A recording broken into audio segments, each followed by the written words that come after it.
All right. Hi, everybody. So we kind of did this in a backwards way because Richard talked about graft versus host happening after, and Anita talked about late effects, but I'm going to talk about our nursing interventions that we do when the patient is going through transplant and ways that we can help support them and identify their toxicities early and hopefully prevent them. So we talked about some of the factors that affect toxicity post-transplant already. Of course, if you get a mismatched allogeneic transplant, you're going to have worse toxicities, but they're going to be different than your cord toxicities, where you might have more of an infectious risk versus an allo risk, where you might have more of a risk of mucositis or other types of risk. If you have myeloablative versus a non-myeloablative transplant, you're going to have different risks. Same thing with age. The older we get, the more comorbidities we have, the more issues we have going into transplant, we're going to expect more toxicities. If you have poor functional status, same thing. If you have a patient who comes in and they're already having trouble walking, you're going to have more issues when they get weaker and weaker through transplant. How many previous treatments they've had, if they had to have several rounds just to even get them to transplant, you know that we are going to be dealing with somebody who's sicker going in. And then previous infections, because as we immunosuppress these patients during transplant, they are going to be at risk for reactivation of those infections and other infections. And then comorbidities, if they already have baseline renal dysfunction or they already have baseline cognitive dysfunction, if they are coming in diabetic, we know that these are going to be bigger risks. So for GI toxicities, mucositis, we know is a big issue with our patients.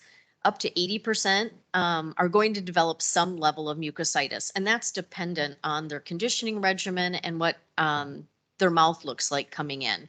So we know that these patients getting methotrexate and cyclophosphamide for GVH prophylaxis are going to have bigger risks of developing mucositis. And the pain that's associated with that can affect so many things. Their oral intake, how they're taking their medications, whether they're taking their medications, whether they can do oral hygiene, and then their quality of life, how they're coping through transplant can be affected. But it really does increase the risk of infection. We know that the translocation across the mucosal barrier is going to cause a bigger risk of bacteremias. So we want to make sure that we can keep these patients doing their oral care as best we can.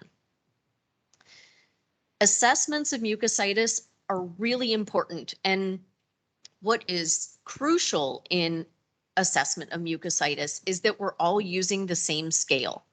So it doesn't matter. There's several different assessment tools that you can use, but you don't want to have somebody using the WHO scale and somebody using the CTCAE scale where you're documenting different things.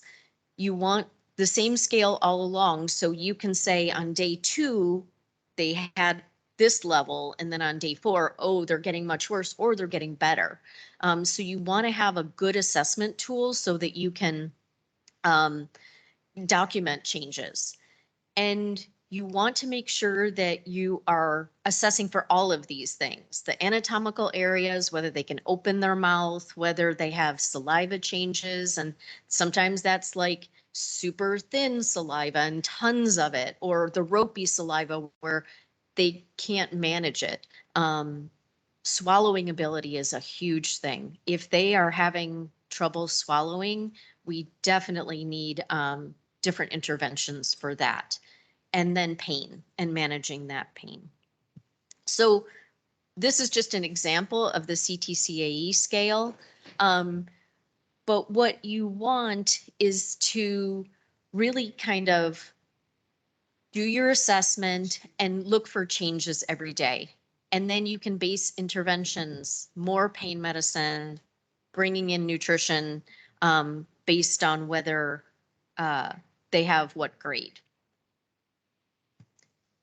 So prevention for mucositis is sometimes really challenging. But a big thing is getting any dental issues taken care of ahead of time before you've even started conditioning, and make sure that's done. Oral care protocols, we know that normal saline rinses, sodium bicarbonate rinses, the two mixed together, they all work. The most important thing is getting the patient to use them regularly. And that can be challenging sometimes, especially if they're having pain.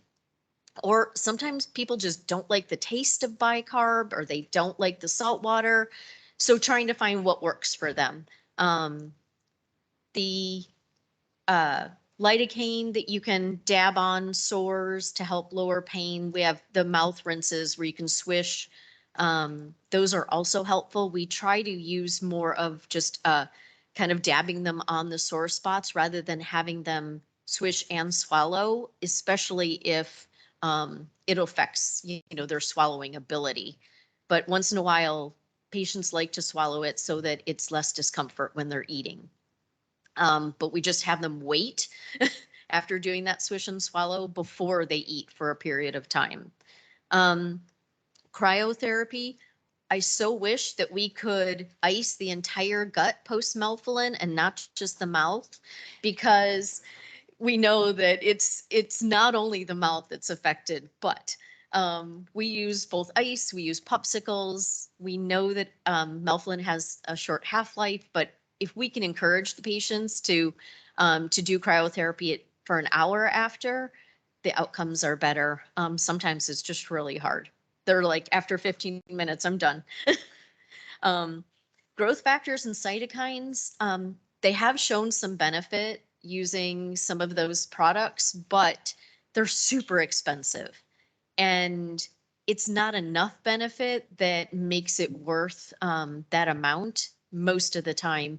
We are studying other things that we can use, hopefully for prevention. They're studying a type of a CAR that's an endothelial CAR that might help prevent more of the GI toxicities, because it helps the GI tract lining post-transplant. It helps it heal more quickly, but we don't have the study results yet. So that's hopefully something in the future that we'll see. And then photobiomodulation is a low level laser therapy. I can't say it. And it has shown good response, but not every center has that available. So we talked a little bit about oral care protocols and how important they are, but nutritional support is also important. We want the patients to keep eating and to at least try to eat. So adjusting their diet, so it's softer things, or things that they can swallow more easily. Some people, cold is terrible. Some people, hot is terrible. So really tailoring it to your patient and finding things that work for them. That's huge. Sometimes we in the States, we love to make milkshakes for our patients with protein powders and all sorts of things. But if you have horrible ropey secretions, the milk products can sometimes make that worse. So then we'll use sherbet or sorbet or something to make it less milk and still get some nutrition in. But pain management is big. So most of the time with patients that have severe mucositis, we're doing not only IV pain medicine, but patient controlled analgesia. So controlled where they can use the button and take as much as they need to control that pain. And then aspiration precautions, making sure that you have suction set up in case that they have trouble controlling secretions, and really reporting if that gets worse. So we have to do lots of patient education about oral care and the importance of it, because patients come in and they're tired and they don't want to do it. But really just encouraging, if they can't do it every couple hours, doing it before and after meals, making sure that they are using a really soft toothbrush so you don't break open the gums or the tissues in the mouth. If they floss with dental floss before they come in, they can continue to do that with care if their platelet counts start to drop. And we usually stop if the platelet count gets close to 20 so that they don't have bleeding issues. But then teaching them to avoid irritating foods, and then really promoting hydration and a protein-rich diet. So the key points for mucositis is really, if your patient is having so much pain that they can no longer eat, no longer drink, they can't open their mouth, we want to report that and increase the amount of pain medicine they're getting, possibly put them on IV nutrition. If they're having impaired swallowing to the point where we think they cannot protect their airway, we've had patients who we've had to intubate and send to the ICU for airway protection. If it gets to that point where we cannot be sure that they can manage their airway. We usually teach the patient that it'll heal within 2 to 3 weeks, but I always warn patients that their tastes are not going to come back for a really long time. They engraft and they think, oh, everything's going to taste good again, and it never does. It doesn't taste good again. And I really want to encourage the family not to bring them their favorite foods during transplant, because whatever is your favorite food during transplant is not going to taste good during transplant. So save that for down the road for your 6-month anniversary, you know. Nausea, vomiting. We'll go through this pretty quick, but just to touch on, you really want to assess what's causing your nausea, vomiting. Is it early? Is it caused from your chemo conditioning? Is it late? Is it caused from the mucus production during engraftment? Are there other things like medications? Are they getting a new antibiotic that is really affecting their nausea? Is it smells? Is it anticipatory? They're in the hospital and they're like, every time I'm in the hospital, I'm nauseated all the time. Or is it motion? And we can do things about that. With smells, we tend to, we put signs on the door, take the tray lid off before you go in the room, or make sure the family doesn't eat in the room with them, especially if the family likes to bring in something very smelly. Durian. And then you want to just assess their pattern of nausea, vomiting. Is it anticipatory? Is there something that we can do? Is it, if it is smells, can we pre-medicate them before they bring their meal in so that it's not quite as bad? And I'll skip past this, but just know that we are using more olanzapine for post-transplant nausea with really good effect. And we usually dose it at bedtime, which also helps with sleep because it is sedating. And so it's kind of a win-win there. With breakthrough, most of our patients, we do put on proton pump inhibitors or an H2 blocker. It really does help that esophagitis pain and the reflux that happens. And then if a patient is having more nausea with meals and they're having trouble eating, we'll do prophylaxis. So we'll give them anti-nausea medicines half an hour before they get their meal so that they can eat more.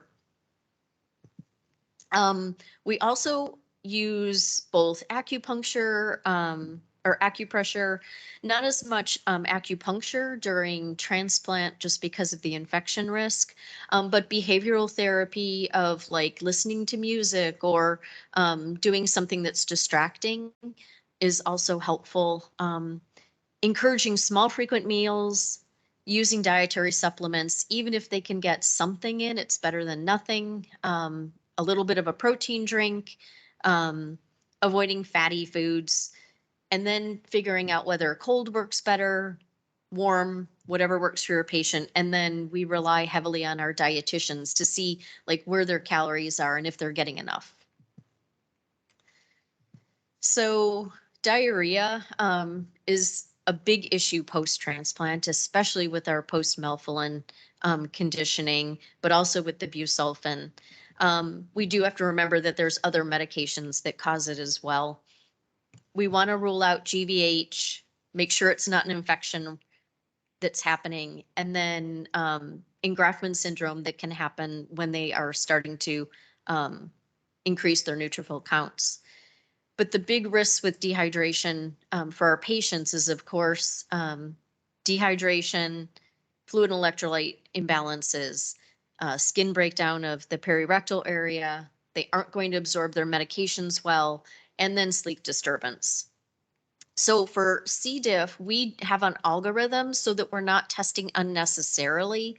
And we want to make sure that if the patient has received laxatives within the last 72 hours, we're not just jumping to the testing. We want to make sure that we're testing appropriately and not picking up patients who just are colonized with C. diff, that we're actually picking up patients who are having an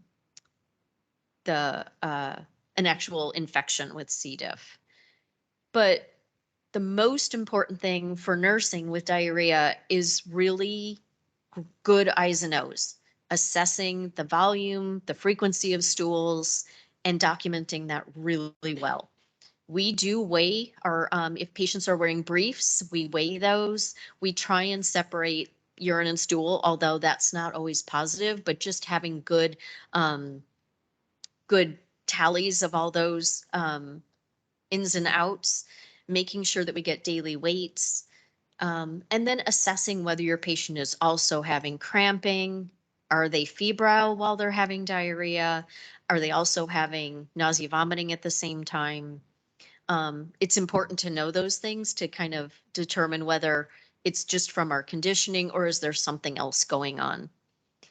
Also, the weakness, the muscle cramping, the dizziness can just be a sign of electrolyte imbalance. And so just making sure that we're aware of that and maybe doing an earlier chemistry panel if we feel like they are having issues with that, and doing really good skin assessments and letting your patient know that, to report any skin breakdown if they're having more pain, using good barrier creams. So with diarrhea, of course, we want to treat the underlying cause. If it is an infection, we want to hold off on giving antidiarrheal medications until we've ruled out that it is an infection. Managing their fluid and electrolytes we talked about, and then really good skin care and use of barrier creams to protect the skin. And then again, with diet, so bland, low residue, try to encourage them to eat, but not fatty, spicy foods that's going to increase that. So we talked about strict I's and O's. For our patients, we have standing orders that if they haven't taken in 2 liters of fluid in the day, we'll give them a bolus of IV fluid every day. It's a liter over several hours, just to make sure that they're not getting dehydrated. And then we replace electrolytes based on parameters. If the patient has cardiac dysfunction, we might replace a little bit higher, magnesium around 2, and then a potassium of around 4.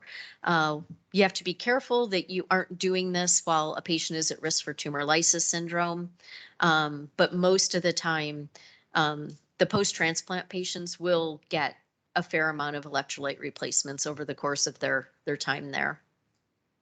With nutrition, if the patient isn't eating, if they haven't had at least 50% of their calories for 3 days, we'll consider TPN, especially if we think it's going to last about 5 days or longer. So TPN is big in the patients who aren't eating well.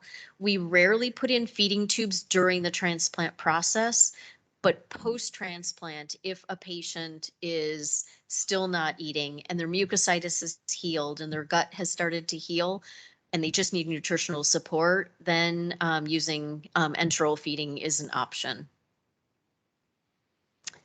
So activity is one of my favorite things, because as a nurse, it's such a simple thing we can do, is just encouraging patients to get up and walk around. And it improves so many things.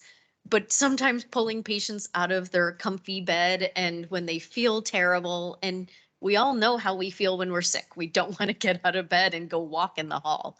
Um, so doing it really sometimes takes a lot of encouragement, but it really is so beneficial. And so having patients get up into the chair, walk around the unit, doing anything that just increases their mobility is huge, and it will go a ton for getting them through transplant more quickly and in a better state.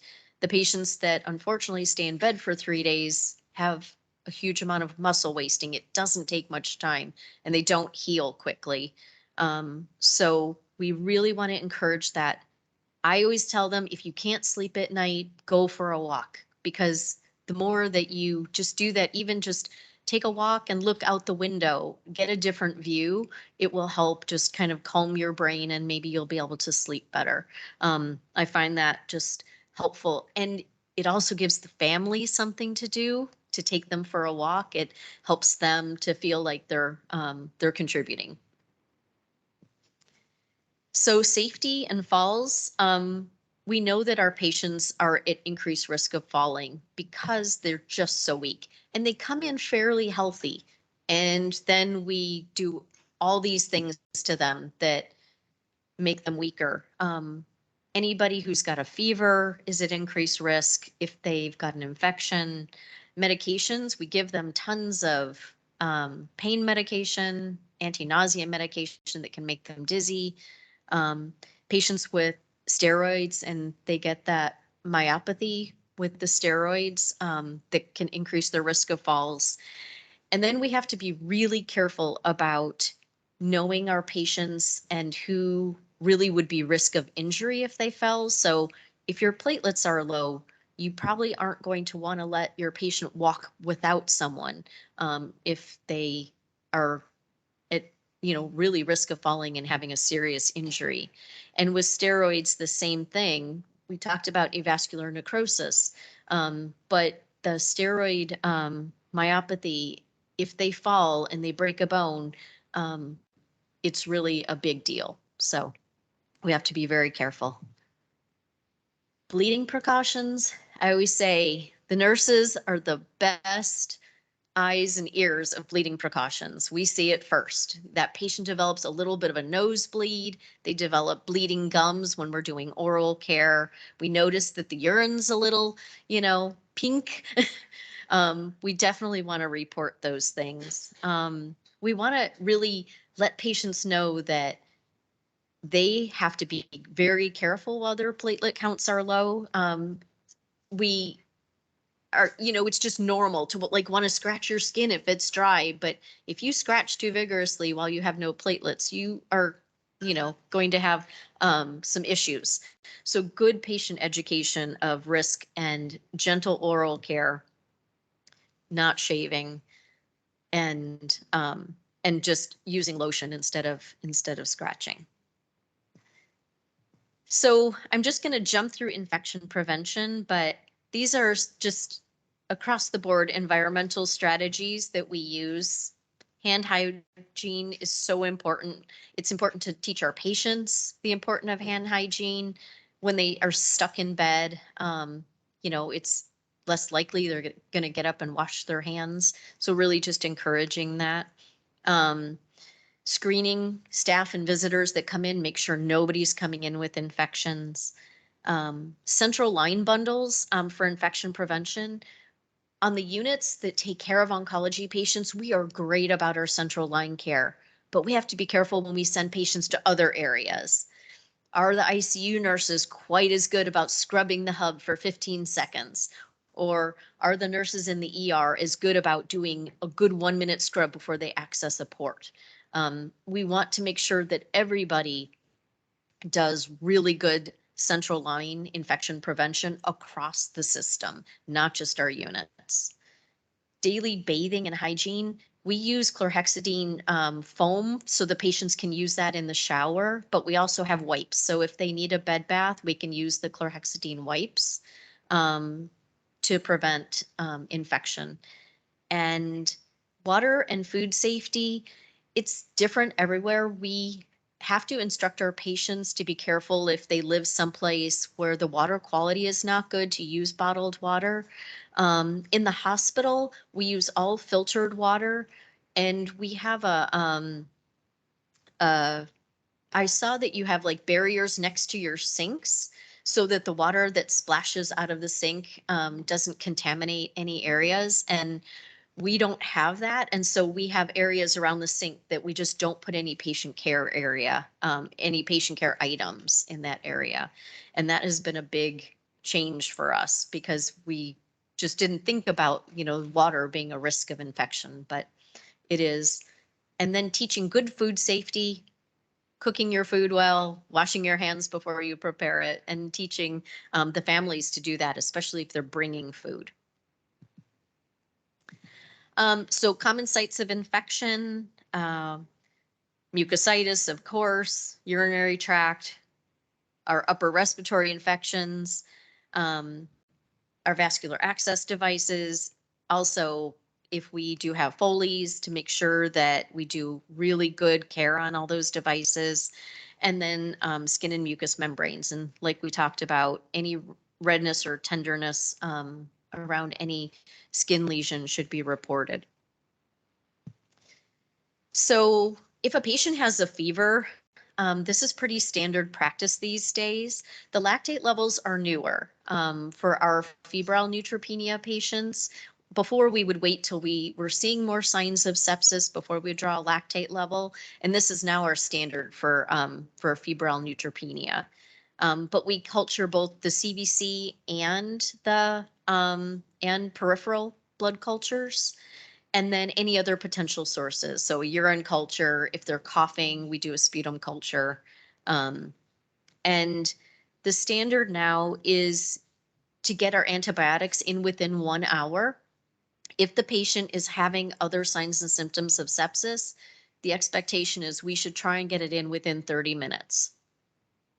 And then IV hydration is if necessary, if the patient is showing signs of dehydration, or if they've got other signs like hypotension or tachycardia, we will give them fluid as well. So signs of infection, these are all pretty common, but what I will say is when a patient is cold consistently, that is also a really late sign of sepsis, and it's something that gets missed quite often. If they have other signs, maybe they have had a first neutropenic fever, maybe they haven't, but if they're running consistently low and they've got some other weird signs with it, like they're just not acting right, they have hypotension, anything else that you would suspect, you want to treat that as a potential sepsis and work that up. So in the US, this is our new Surviving Sepsis campaign, and it's a bundle that we should have instituted with 1 hour of signs and symptoms of sepsis. Because we have our febrile neutropenia workup, we're pretty good about this. In some of the other areas of the hospital, they're not quite as good about this, but we do closely follow our lactate levels now. And if the lactate levels are going up, we treat it much more aggressively. So engraftment syndrome, we talked a little bit about. Our signs and symptoms, it's usually a fever, and it's a fever after they've had their neutropenic fever days before. All of a sudden they show up this fever out of nowhere. They are hypoxic, possibly, maybe having some shortness of breath, and maybe a vague rash. But you usually see it right around the time that that they are getting their white blood cell recovery. You do have to make sure that it's not an early acute GVH, because they can look very, very similar. But because we treat it both with steroids, it's usually, is it resolved quickly or not? And then do they have hemoptysis? If they do develop alveolar hemorrhage, making sure that we up their platelet counts and their thresholds for transfusing, and maybe need to add anacoproic acid or something else if they continue to bleed for support. But usually engraftment syndrome will resolve pretty quickly Once you start them on steroids, if it's not resolving, then I think we're having to look at other things. So Anita talked about so much of our psychosocial support post-transplant, but I will say that it's really amazing for us as nurses to really educate patients and support them through this really challenging process and try to give them at least tools to get through it. But also tools for the families to get through it, because it's challenging for the families as well. And they, I think, don't understand how hard it is going to be until they're right in the middle of seeing their family member so sick during transplant. And so us supporting them as well as the patient is really crucial. There's great support groups out there for family members. Be the Match has like online support groups that they can join. For us in the US, we have Leukemia Lymphoma Society also has support groups, which is wonderful. But it's not only the psychological stress, there's the thing of if they need to continue working, and then how are they caring for this family member while they're trying to work? And if the patient gets sick for a long period of time, it's a long commitment, and it can take a lot out of a family. So having good social support and trying to make sure that you have people around you to help. So the other thing is just long-term quality of life, looking to your patient and letting them know that, you know, this is life-changing and that things aren't going to go back to normal right away. But it does get better, and that they will need long-term follow-up. And we start that conversation during transplant. We need to let them know that once you get out of the hospital, it's not just you're done. This is a lifetime of follow-up, and they don't always want to hear that. So, but we need to, you know, to start the conversation at least. And these are just some of the nurses that work on my unit. So the left side, this is our donor drive that we do every year for trying to get people into the donor registry. And we take all sorts of crazy pictures all over the campus and then harass everybody to get swabbed to be a donor. And then on the left side is our board that we follow our quality measures to see how we're doing as far as central line infections or falls. So we check the board out all the time, and yeah, that's my group. Thank you.